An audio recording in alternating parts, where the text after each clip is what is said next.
E eu quero tirar algumas lições deste capítulo 11 do Evangelho segundo escreveu João. Porque Jesus, durante o seu ministério, ele tinha uma casa para se hospedar toda vez que ele ia a Jerusalém. É claro que o ministério de Cristo dura cerca de 3 anos, no máximo 3 anos e 6 meses. Todos os anos, Jesus ia a Jerusalém nas principais festividades. Isso ele faz desde a sua mais tenra idade. Ele aprende com o seu pai adotivo, José, e sua mãe Maria. Tal é que aos 12 anos ele está no templo, interrogando os doutores da lei. Depois que ele começa o seu ministério, a partir dos seus 30 anos de idade, ele mantém esta rotina anual de sempre, nos períodos de festa, ele também está em Jerusalém. E tendo esta rotina, Jesus conhece uma família que se torna um oásis no deserto. Uma família que mora em uma cidade chamada Betânia. E Betânia era uma cidade que ficava cerca de 3 quilômetros a leste de Jerusalém, bem próximo. E uma família dessa cidade abriu o seu lar para Jesus e para os seus discípulos. Lucas, quando escreve o seu Evangelho, no capítulo 10, versículo 38, diz assim: quando eles seguiam viagem, Jesus entrou numa aldeia e certa mulher, chamada Marta, hospedou-o na sua casa. Maria tinha uma irmã chamada Maria, que assentada aos pés do Senhor, ouvia o seu ensino. Marta agitava-se de um lado para o outro, ocupada em muitos serviços. Esta casa está em Betânia, e além de Maria e Marta, que aparecem aqui no texto, também elas têm um irmão, Lázaro. Este, seu nome, significa aquele a quem Deus ajudou. Lázaro significa aquele a quem Deus ajudou. E o significado do nome faz jus ao capítulo 11 do Evangelho segundo escreveu João. Esta família se tornaram uma família querida de Jesus. E Jesus tinha liberdade nesta casa de sempre que vinha a Jerusalém, descer e se hospedar ali. É aquela casa que nós temos liberdade de chegar a qualquer hora, em qualquer dia da semana, bater no portão, porque nós entendemos que ali você tem liberdade, acesso. Esta casa se tornou este lugar aconchegante, onde Cristo podia vir quando quisesse. Marcos, no Evangelho que leva o seu nome, no capítulo 11, versículo 11, ele diz assim: e Jesus entrou em Jerusalém, no templo, e tendo observado tudo, como já era tarde, saiu para Betânia com os 12. Olha a liberdade que Jesus tem. Ele chega na festa, vai em Jerusalém, como centro, o epicentro da festa é o templo. Jesus vai no templo, observa como tudo está, e como já o dia está se findando, depois de observar tudo, ele desce, vai para Betânia, e ele não vai só, ele leva consigo os seus discípulos. Versículo de número 12 diz: no dia seguinte, quando saíram de Betânia, Jesus teve fome. Ele vai no dia anterior à noite e o texto revela que ele só sai de lá no dia seguinte. Jesus tem liberdade em Betânia, na casa de Marta, Maria e Lázaro. Esta família lhe é uma família querida. Jesus, nessa pequena aldeia, tem tanta liberdade que no dia que ele vai fazer a entrada triunfal, ele manda os discípulos buscar um jumentinho, filho de uma jumenta. E esse jumentinho é desta cidade. É por isso que quando alguém pergunta para eles, o que vocês estão fazendo? Aí eles, amando de Cristo, diz: o mestre precisa dele. Quando eles dizem o mestre precisa dele, eles, opa, podem levá-lo. Eles conheciam Jesus, sabiam quem ele era. E essa casa e esta família em Betânia revela que Deus sempre tem uma Betânia para você descansar das intempéries de Jerusalém. Deus sempre prepara uma Betânia para nós. Que no meio dos nossos embates de Jerusalém, nós podemos descer a Betânia, ter uma noite de descanso, uma boa refeição e recuperar as energias para voltar para as atividades de Jerusalém. Esta família, ela vivencia o problema. Evangelho de João, capítulo de número 10, versículo 40. Jesus está batizando ou exercendo o seu ministério além do Jordão. Diz o texto, novamente Jesus se retirou para além do Jordão, para o lugar onde João batizava no início, e ali permaneceu. Jesus está vivendo um momento crítico do seu ministério, a oposição cresceu. Como ainda não era chegada a sua hora, ele retirou-se para além do Jordão, para o lugar onde João, no princípio, quando Jesus foi batizado, onde João estava exercendo o seu ministério. Evangelho de João, capítulo 1, versículo 28, está escrito assim, João, capítulo 1, versículo 28, diz o texto: essas coisas aconteceram em Betânia, do outro lado do Jordão, onde João estava batizando. Jesus está nesta Betânia, do outro lado do Jordão.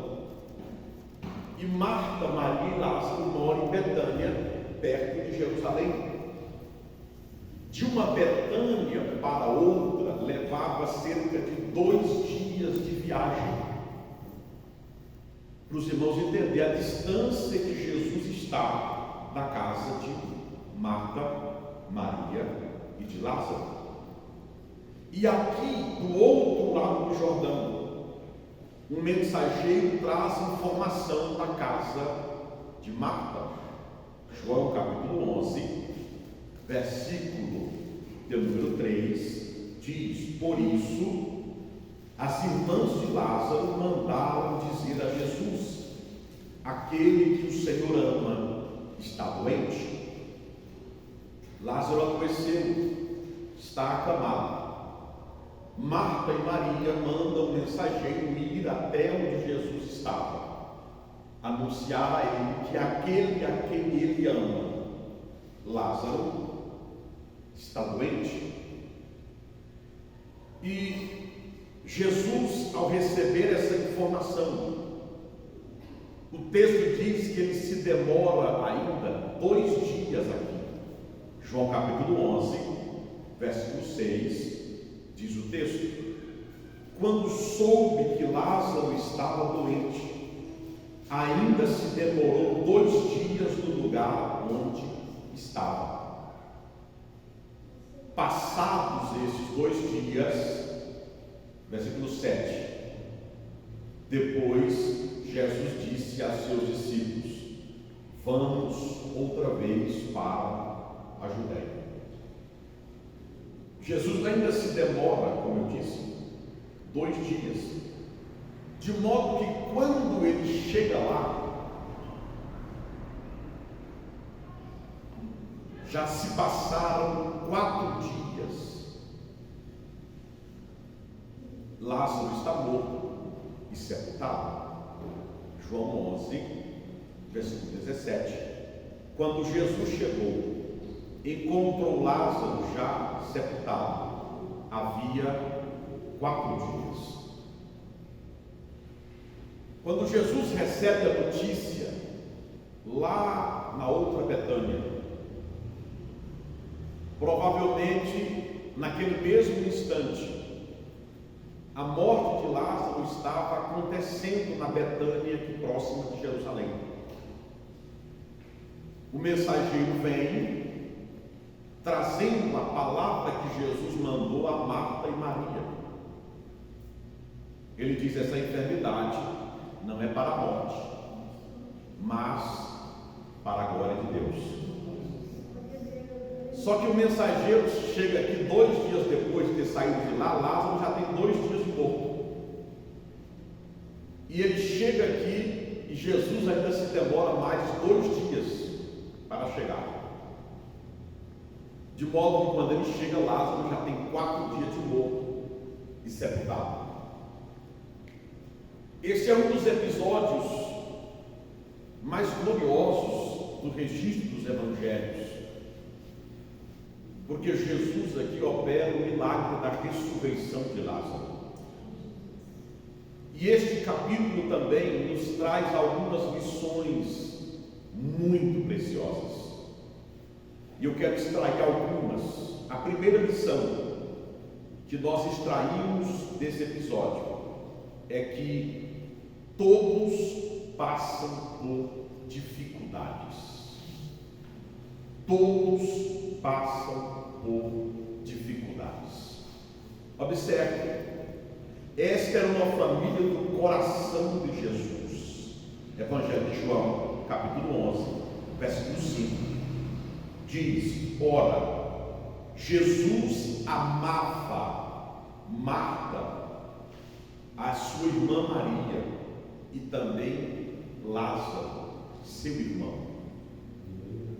Esta é uma família do coração de Jesus, uma família querida, uma família amada. E ainda assim, a doença chegou a esta casa, levando um membro desta família à morte.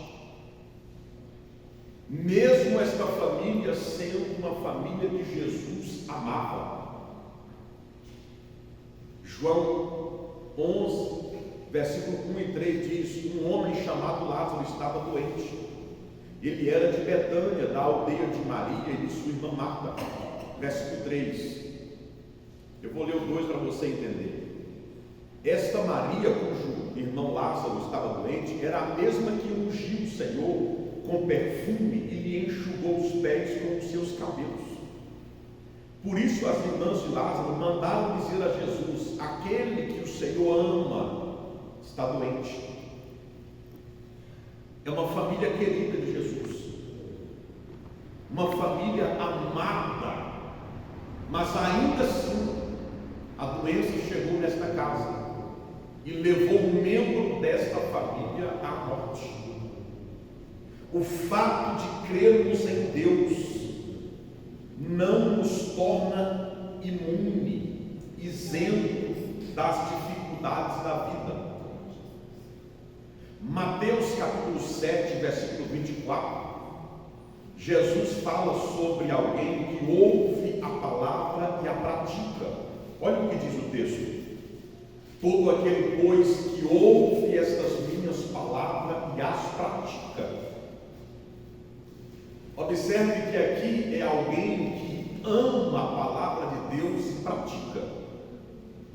Quem tem essa atitude, Evangelho segundo escreveu João, capítulo 14, versículo 23, Jesus diz assim: se alguém me ama, guardará a minha palavra, e o meu Pai o amará, e viremos para ele e faremos nele morada. Quem guarda a palavra, Jesus ama este alguém e o Pai também ama este alguém. Então, em Mateus 7,24, Jesus está falando de alguém que é amado por Deus. Ele diz: todo aquele, pois, que ouve estas minhas palavras e as pratica, será comparado a um homem prudente que construiu a sua casa sobre a rocha.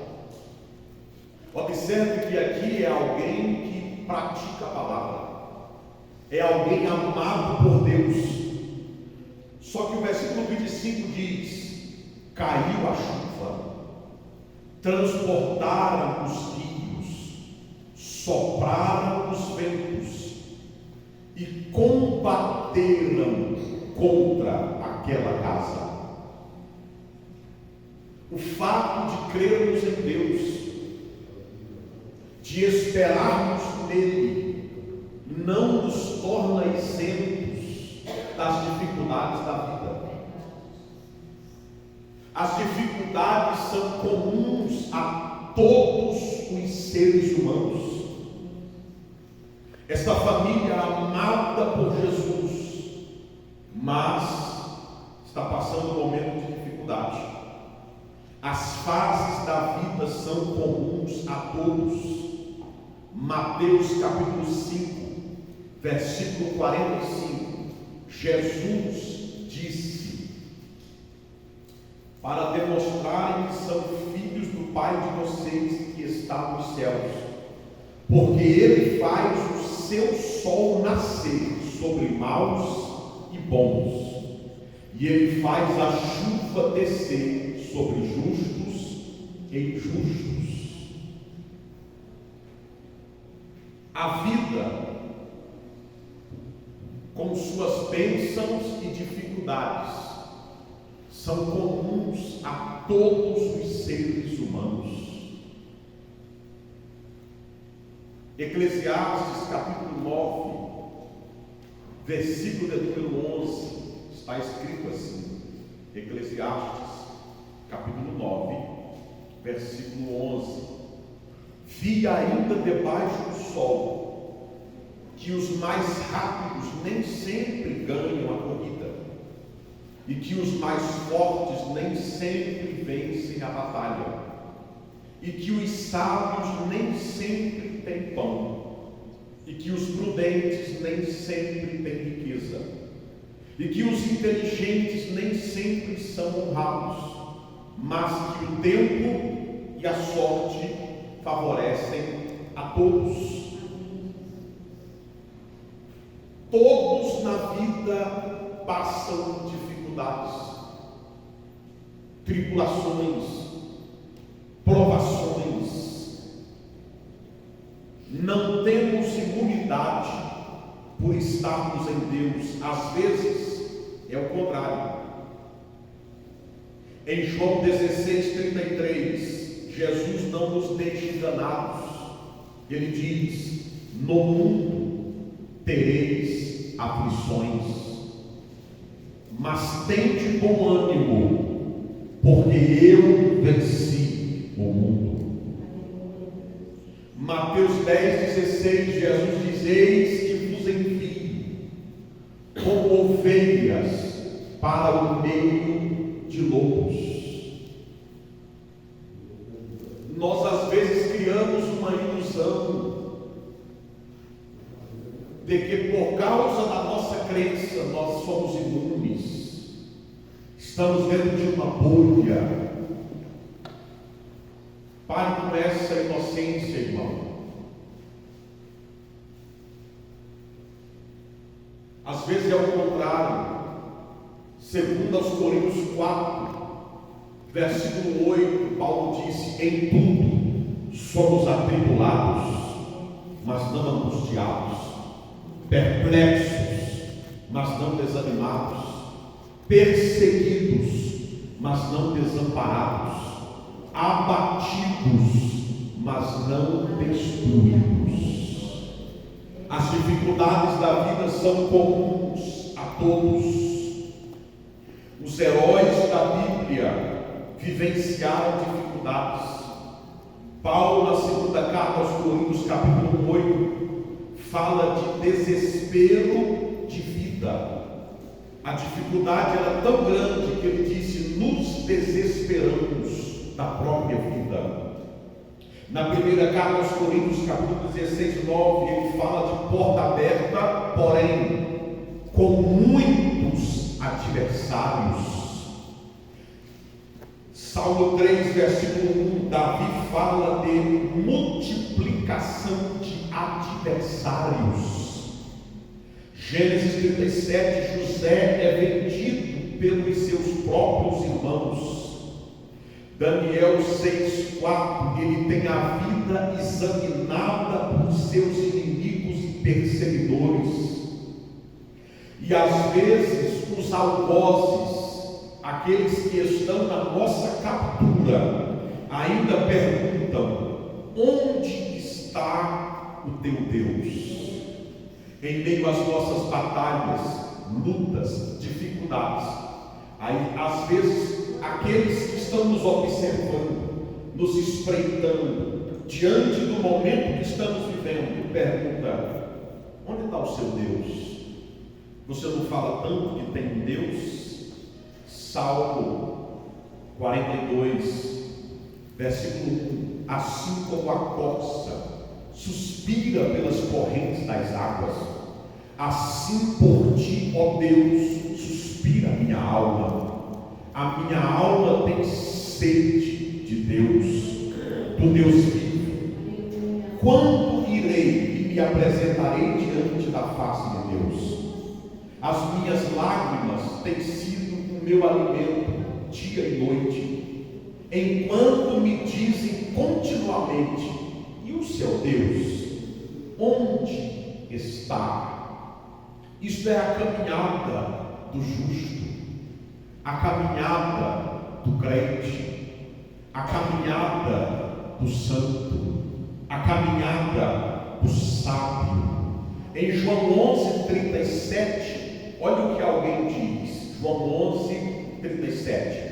Mas alguns disseram: será que ele que abriu os olhos ao cego não podia fazer com que Lázaro não morresse? Alguém está interrogando se Jesus ama tanto esta família, ele que abre até os olhos do cego não podia evitar que ele morresse, curando ele antes? Onde está o seu Deus? Quantas vezes ouvimos isso e alguns se desesperam por não compreenderem a revelação de Deus de forma plena, achar que tem imunidade porque é crente no Deus que criou os céus e a terra. Não é assim que funciona.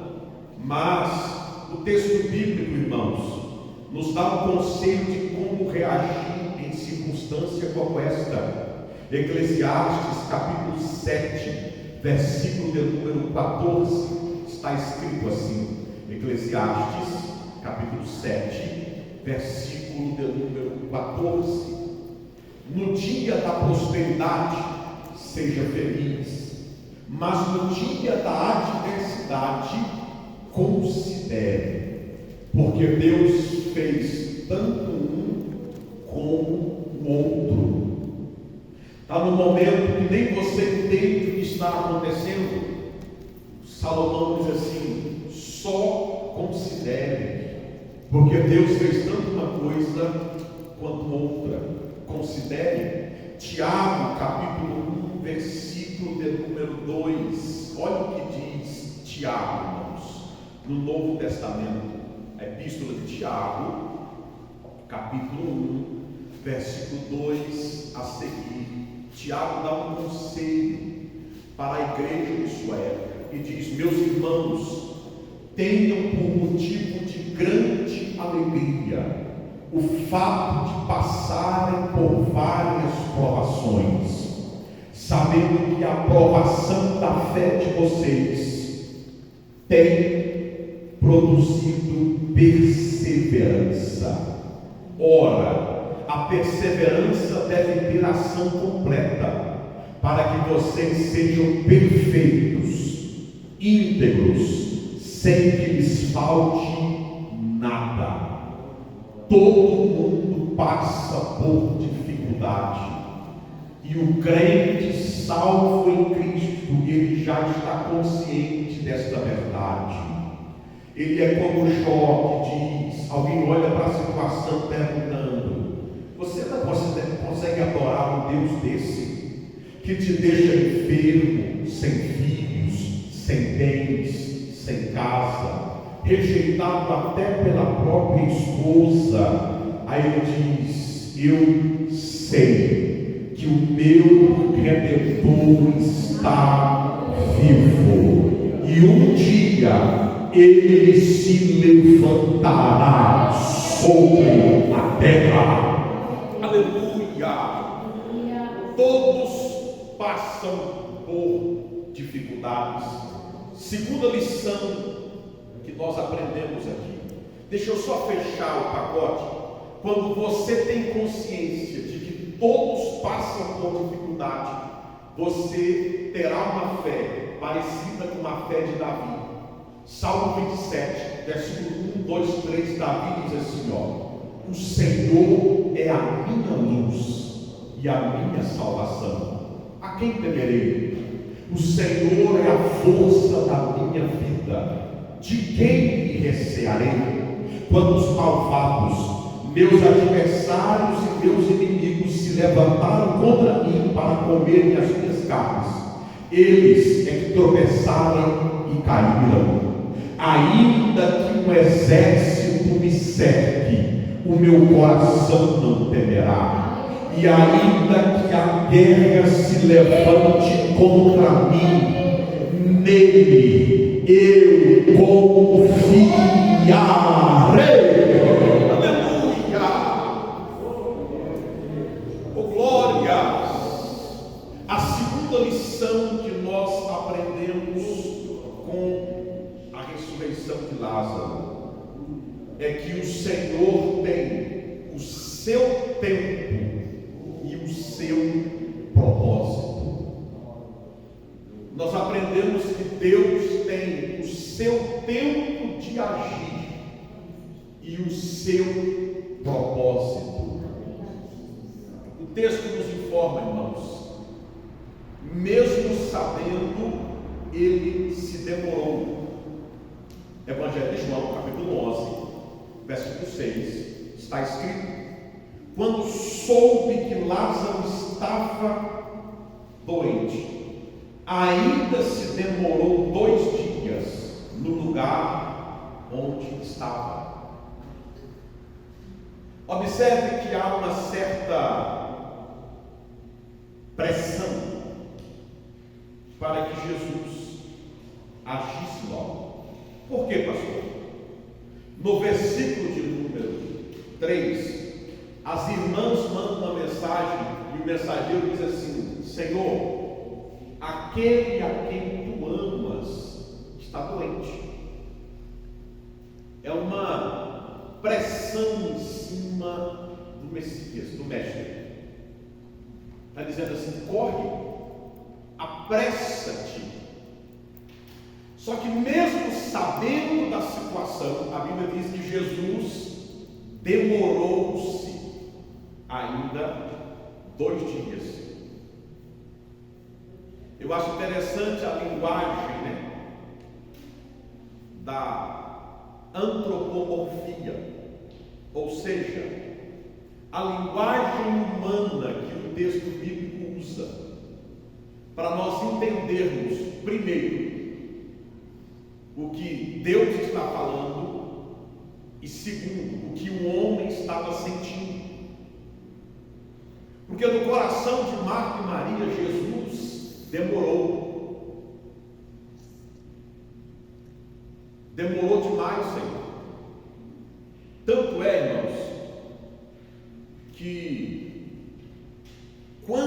Jesus chega lá, Marta vem e diz assim, Evangelho de João, capítulo 11, verso 21. Então Marta disse a Jesus: se o Senhor estivesse aqui, o meu irmão não teria morrido. É a queixa dela. O Senhor não se fez presente na hora exata, no momento exato. Só que Eclesiastes 3:1 diz que tudo tem o seu tempo determinado, e há tempo para todo propósito debaixo do céu. Deus tem o seu próprio tempo e o seu próprio propósito.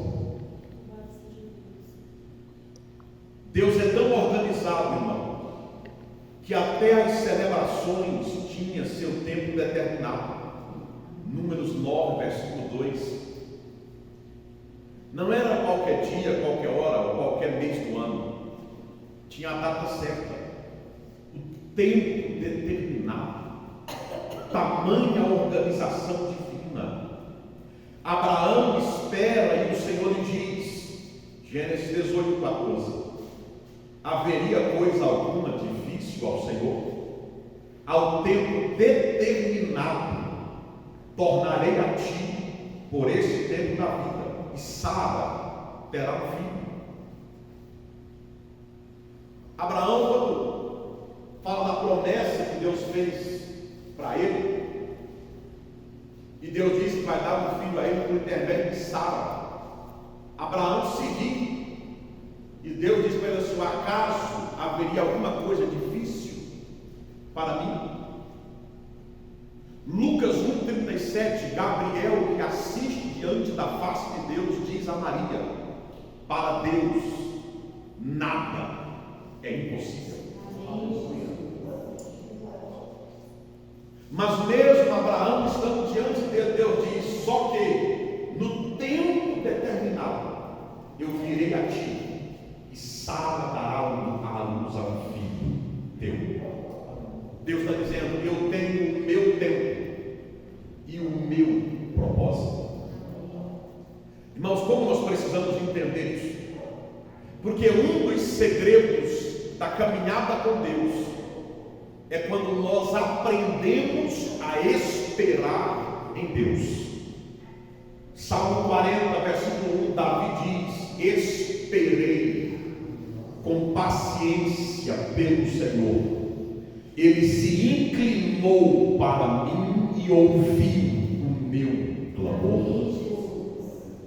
Isaías 40, 28 a seguir diz: não sabes, não ouvistes que o eterno Deus, o Senhor, o Criador dos confins da terra, nem se cansa e nem se fatiga, e não há esquadrinhação do seu entendimento. Ele dá força ao cansado, multiplica o vigor a quem não tem mais nenhum vigor. Até o jovem se cansa e cai, mas os que esperam no Senhor renovarão as suas forças, subirão com asas como águia, correrão e não se cansarão, caminharão e não se fatigarão. Isaías 64, versículo 4 está escrito: desde a antiguidade não se viu, nem com ouvido se percebeu ou se ouviu falar de um Deus como o nosso Deus, que trabalha para aqueles que nele esperam.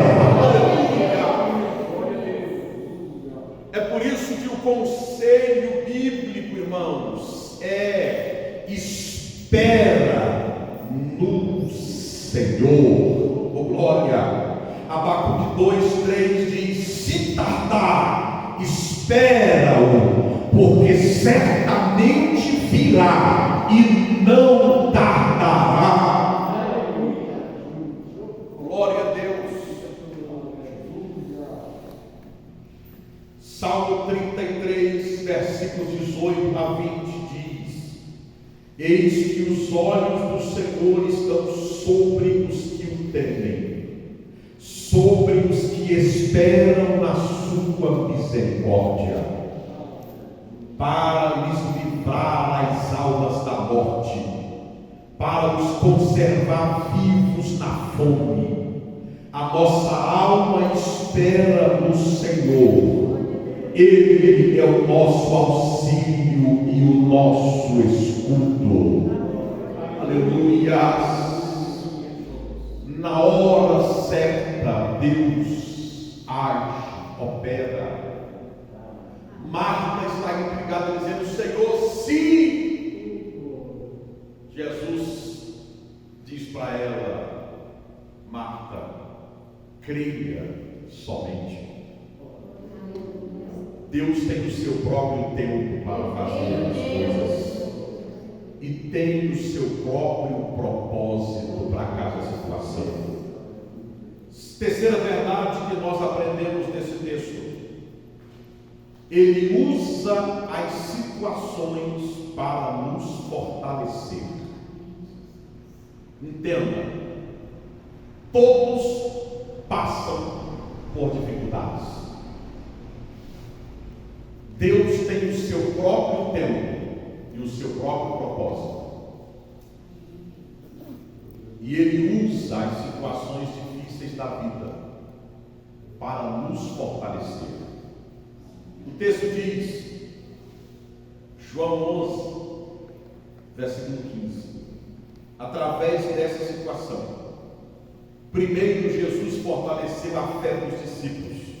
João 11, 15, ele diz: por causa de vocês me alegro de que não estivessem lá, para que vocês possam crer.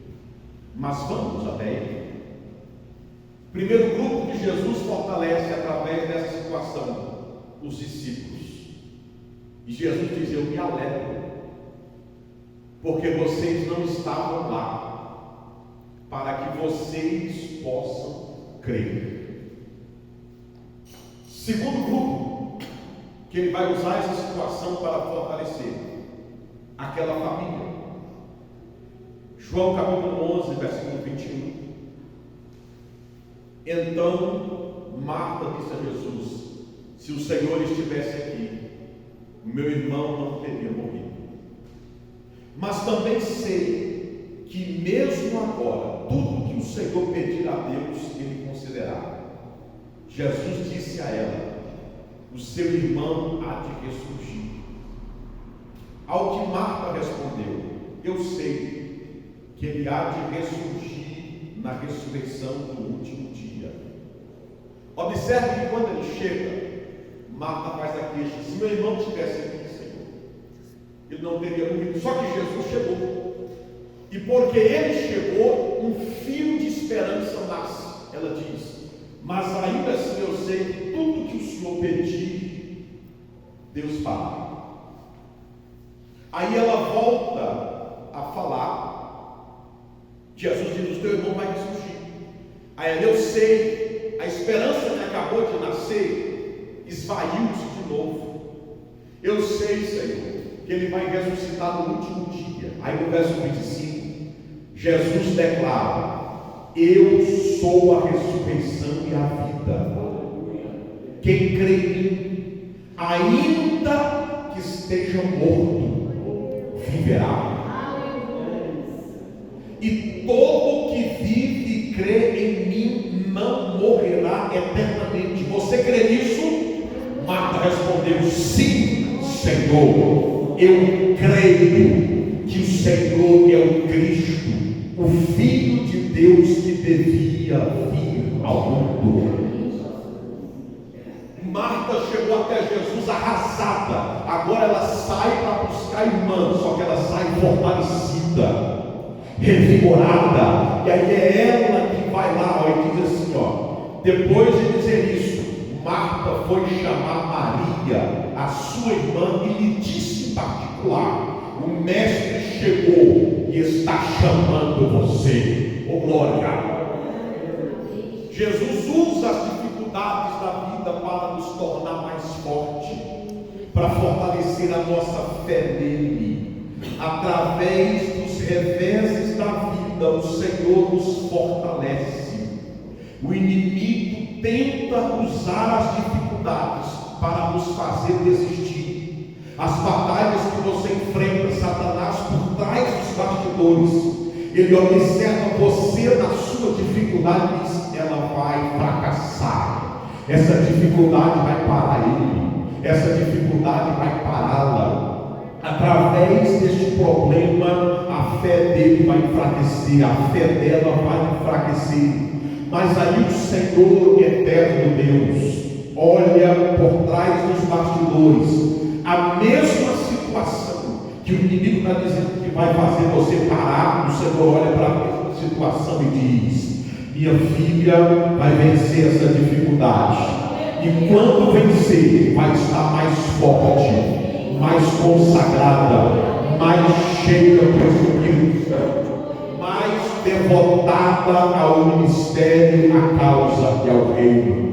O Senhor olha para a mesma situação e diz: meu filho vai vencer esta batalha, e ao vencê-la ele vai sair mais forte, mais íntegro, mais santo, mais cheio do Espírito Santo. Aleluia! Deus usa a situação difícil para nos tornar mais forte. Sabe, tem um monte de gente dizendo aí: pastor, as coisas cada dia que passa estão ficando mais críticas ainda, mais difíceis. É verdade, a cada dia que passa as coisas estão se afunilando ainda mais. Só que você não está ficando mais fraco também, você está ficando mais forte. E quanto mais estreita, mais forte Deus faz você ficar, mais ousado Deus faz você ficar. Oh glória! Por isso que Joel 3,10 diz: transformem as vossas enxadas em espada, as vossas podadeiras em lança, e aquele que se sente fraco diga: eu sou forte.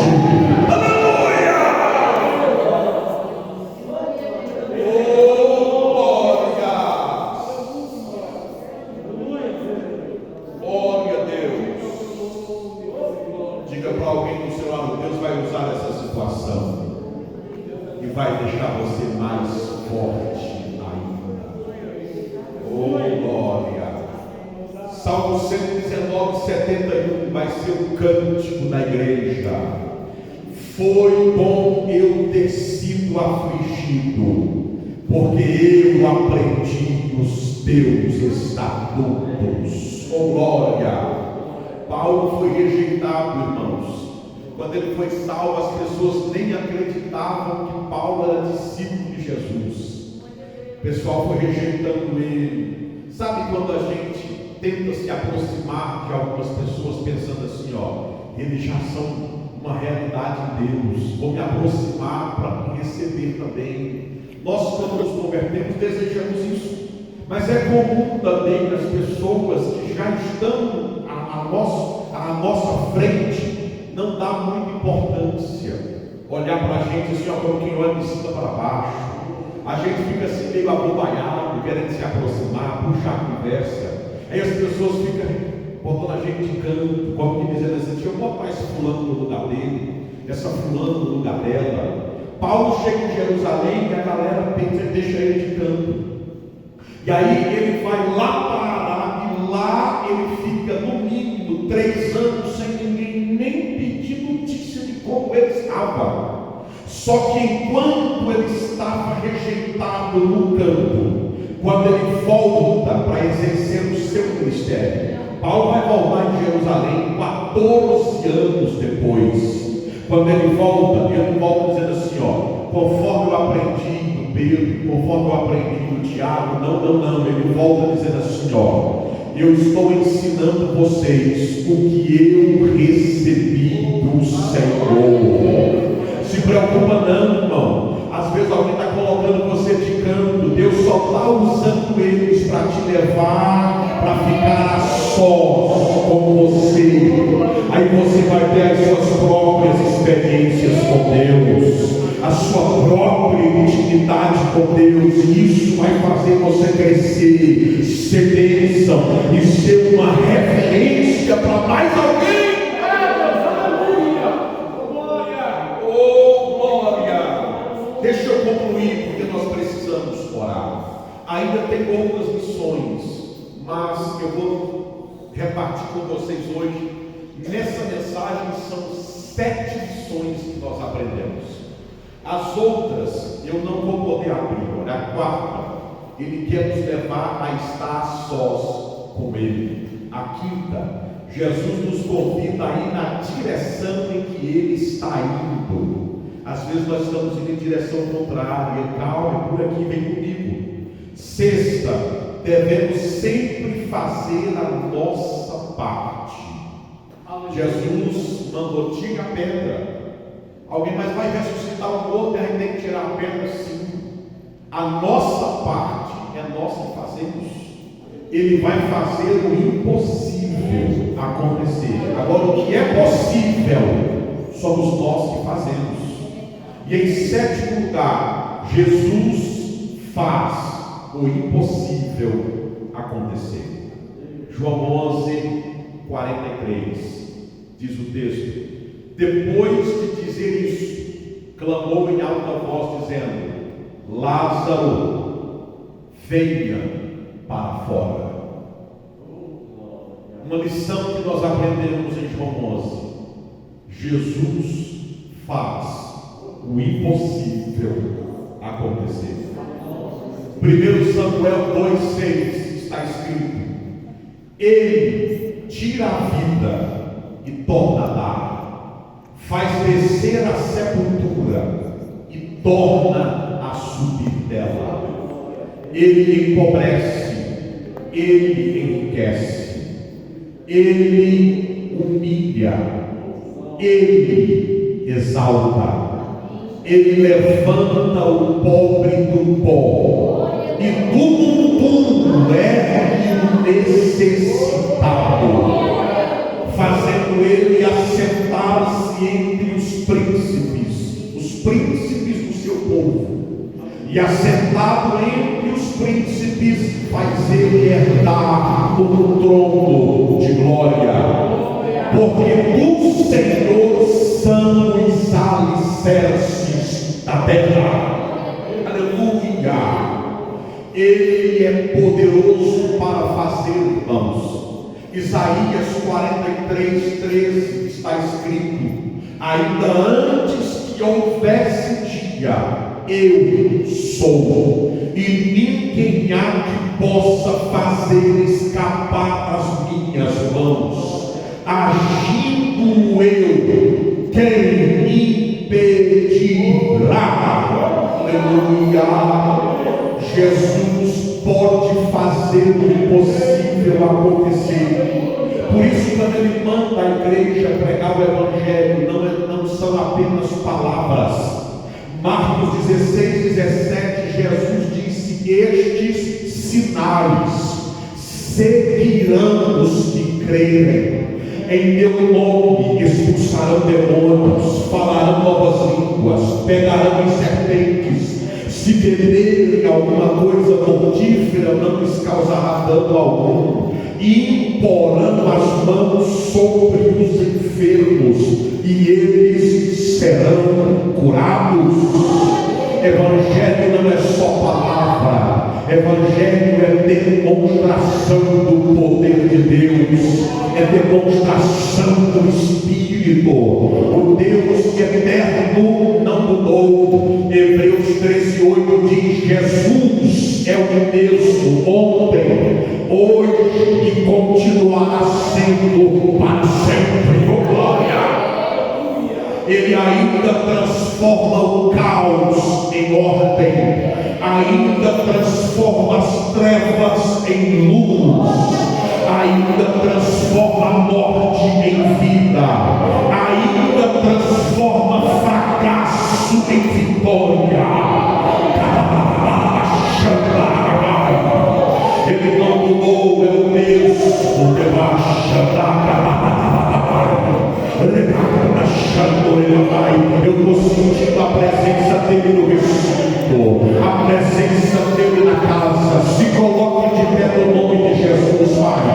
mas fique em pé adorando. Se tem glória, manda glória para cima. Se tem aleluia, diz aleluia. Se é batizado com o Espírito Santo, fala no idioma celestial, vai.